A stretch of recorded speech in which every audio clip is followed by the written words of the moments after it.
A very good day to you and welcome to Herman Manyora's YouTube channel. My name is Jedel Kabiro. CS nominees have been vetted. What does Prof think about it? That is my conversation today with him. Prof, you looked at Hassan Joho, Oparanya, you looked at Mudavadi, looked at the likes of Alfred Mutua. The speaker did a commendable job. Would you agree with me? No, forget about it. That was a CIRCUS. The speaker presided over a CIRCUS. A predetermined CIRCUS. Predetermined? Predetermined. That the people have to go through. Where do you get that conclusion? But it's obvious. You can see the speaker, you can see Junet Mohammed trying to help Oparanya, you can see Ichungo trying.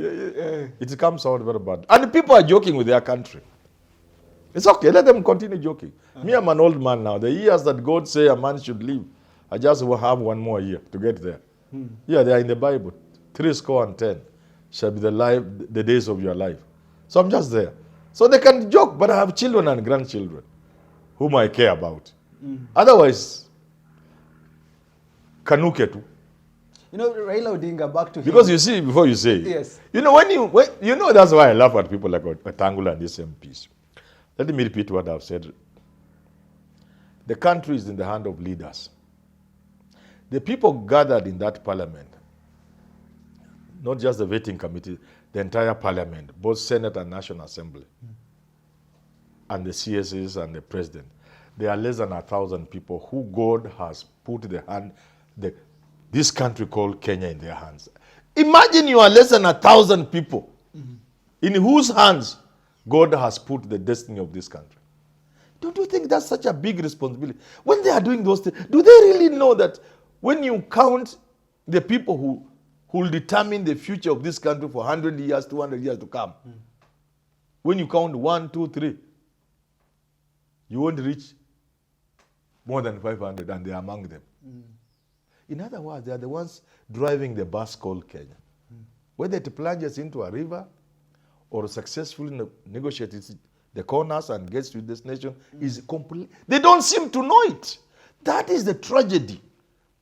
That people there in that parliament, in that committee voting, they don't seem to know the future of this country is in their hands like this. You can see how bad it is. You know, it's about ideology. And there's nothing ideology. I'm talking about ideology question. From Hustler Fund, how are you supporting it now? Do you believe in it? Bottom-up approach, Mbadi was asked that question. How are you going to merge our philosophy? And all of them were saying we have the same ideology as ODM, as UDA. Is this the case? We look at their manifestos, they're saying they are alike. So we can work together. It's just the names that are different. It's nothing. Can they work together? If they were working, that question would be valid. But that question is there's no work. They are not working. Wamenda pale kukula, and in the process, they think they will help to calm things in the country. You can see now how low they are in terms of their abilities. They don't have abilities. They don't know the future of the country is in their hands. They don't know that the time for games is up. They don't know that politicians must shape up or ship out. They don't know that. So when you watch, it is so sad. It is so sad. I heard Oparanya being asked, and somebody is encouraging them, including the speaker, including Junet, that due process. What?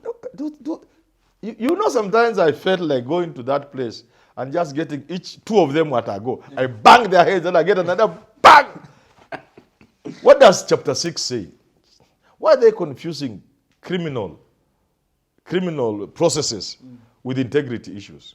And the Judge Mumbi put it very clearly. Yeah. And they are saying until due process is over. When it is clear, if you are, for example, if you are charged under the Economic and whatever Crimes Act, Economic blah blah blah Crimes Act, you must really not be. You must step aside for the time. And you saw the Samburu governor and the rest of these people. And that's, so even just from that simple, it's not true that due process, that if you rape somebody, and there's almost overwhelming evidence, and really, we are not fools, people get to know. And you are being vetted. And one of them, I think, was vetted.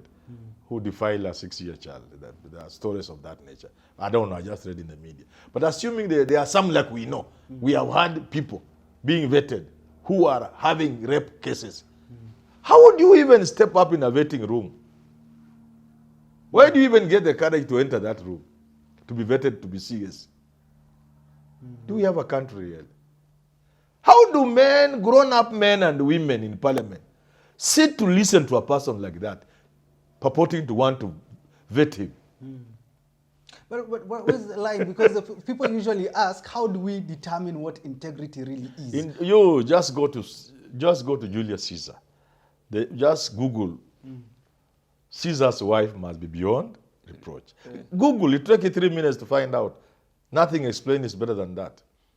Yeah. Mere accusation. That Caesar's wife must be beyond suspicion. In other words, if you are serving the public, Jadel, the public must have complete confidence in you. 100% confidence. So should there be any doubt as to your integrity, you cannot serve the public. Okay. You can continue with your life. If you are a businessman, you continue with your business. You'll continue with your things. You step out of public. Because that should finish you. It's not something to go to court. No. It's finished. You saw Mukisa Kitui? Yes. He stopped his presidential bid. Yes. Because Mukisa Kitui is a fine gentleman. He knows it. It's not whether it was true or not is not the issue. It's not the issue. Those images of Mukisa Kitui in Mombasa. Yeah. You cannot again move around on rooftops of cars and ask people, make me president. People think you are mad. So these people like Oparanya. Yeah. You know. I think I saw your tweet. You said either ESCC to be disbanded. Yeah. Because we say ESCC must clear you. Then ESCC has said we are not clearing Oparanya. Then you are struggling to go to the DPP, which is the next stage. Then DPP, perhaps, or DPP, the office has been programmed, or whatever it is. And there are always this kind of push and push between the DPP and the ESCC guys. See, we know that. Eh? Yes. But what is the purpose of saying you must be vetted? So the people to vet you, to clear you, have not cleared you. Let me ask And the parliament is sitting there, listening to the gentleman, and talking about due diligence, confusing criminal processes with integrity matters. Integrity matters. And Mombi, that day I sat and said, this country has a few men and women. Judge Mumbi told, I think it was Mutavo or Mutiva or whatever case, she said, in a criminal case, there must be reasonable, proof beyond reasonable doubt. Because you are about to jail someone. Therefore, the evidence must be convincing. Yes. There must be proof beyond reasonable doubt.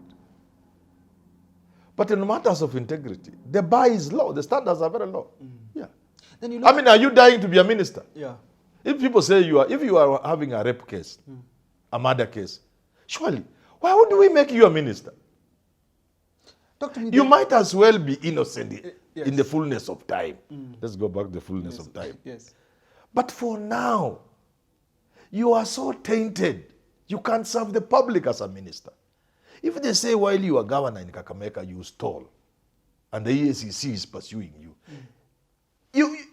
maybe you didn't steal even a cent. Maybe you didn't steal even a cent. Yes. But since a very serious institution like EACC is telling Kenyans, this guy, we are pursuing him on matters of stealing from the county when he was governor. Yeah. You cannot be vetted for But you cabinet listen to secretary. Oparanya, he says that he was only asked about his dealings with Raila. It's a lie. He's saying that is It's a what they lie. asked me. It's a lie. That's not true. And he knows it's not true. And those people vetting him know it's not true. They know it's not true. Talk to me then about... EACC is not mad. EACC has very incompetent people. Yeah. In fact, I don't think there is much they can do. Yeah. But they are not mad people. They are not mad people, are they? But They may not be very efficient. Yes. And maybe because of the circumstances and the environment in which they work. Or maybe they are just not capable. But certainly they are not mad people. You must agree that some of these cases are usually politically motivated. Correct. So how do you... see, we will have to to deal with that. We will have to live with it. Once we begin that journey, initially there will be casualties. There will be people who will suffer. Innocent people will suffer. But the culture will develop. Where you don't even wait for somebody to say, you step aside. Remember, there are countries like Japan, where if you bring dishonor to people because you are suspected to, you even kill yourself. Committing suicide is a very honorable thing in Japan. Yeah. Because instead of bringing disrepute, dishonor to the family, ati umepatikana umeiba, afadhali uende. So we are not getting there. We don't want to get there. But we are saying we are going to get to a point where people on their own will just pack their things and go. They may know they are innocent, but the idea, what is out there in the public, you have stolen from the county. You continue in the criminal case, clear your name, and do your own things, but you cannot serve the public. Because you are not the only Kenyan who can be a minister. Something else Kenyans are talking about is about wealth declaration. You know, someone has been CS in 2022, they're making millions over the past 2 years. It's a joke. Is this also a question of integrity too, where you shouldn't even listen to someone? There's a video of mine which is doing the rounds, in which I'm saying, so you had 200 million or 500, now you have added another 200 in just about a year's time. How did you get that? Oh, some of it came from my legal practice, in my business. So I asked Parliament, how much have these people paid in taxes? Come on. That's the easiest test. If you have made 200 million in a year, surely there must be money you have paid in taxes. Or if you say you are worth 600 million, and it is a house in Karen, 1,000 acres in Kitale and so on, we must ask you, how did you get this? How did you get a house in Karen? Because I'm sure 99.99% of the people who own houses in Karen have stolen the money. They cannot explain how they got the money. 99.99. I have always challenged them. Come up. Kuja. Step forward. Begin telling me how you go to Karen. How your children went to UK for education. And you are just a judge. Tell us. We know the salary of a judge. Besides being a judge, you do nothing else. How do you have a house in Karen? Tell us. Take us through. Because you make us feel that we are very stupid. Because my late mother, Nezia, old girl, once almost cried. She saw an illiterate villager coming to carry firewood for the mother using a car, and I wasn't driving. And me, I had gone to school. So my mother was saying, now, what is all this? You know, you can make people feel deficient. So, the question if somebody says their worth is because of the land they have, we must know how they got that land. So where is the vetting? Tell us how you got the land. Please start. Go ahead. Tell us how you got the land that's worth 200 million. Just start. You are a lawyer and you are comfortable coming before the committee and telling them I'm worth 800 million. You know, you make hard-working lawyers wonder. Kwani hao walikosea Mungu nini? How did you just make 800 million? In 2 years. No, not even 2 years. In your life as a lawyer. How did you just get 800? A billion. You know, a billion is a lot of money, my friend. The interest on a billion, my friend, is your salary per day is more than your salary if you are earning. I guess now I know why they'll never put you in those vetting committees or in government. but maybe finally you can tell me this. Are we looking at a duplicate of Ruto's cabinet when it comes to competency with this one, if they say they are the same? They are not put there to work. So it does not matter how capable you could be, but the design is such that you are not supposed to work. Even during Uhuru's time, for example, who tells you the budget was being drawn at the treasury? The budget is drawn at State House by people like Kinyo and Uhuru himself. So even if you are a very hard-working treasurer CS, it's a waste of time. Sometimes you can be a very capable CS, but the person who calls the shots is the PS. Haven't you seen in the last 1.5 years fights between ministers and PSs, with the ministers throwing their hands in the air, saying there's nothing I'm doing this ministry, everything is the PS. So unless you sort out those problems, That's why I say we must put this country on a reset mode.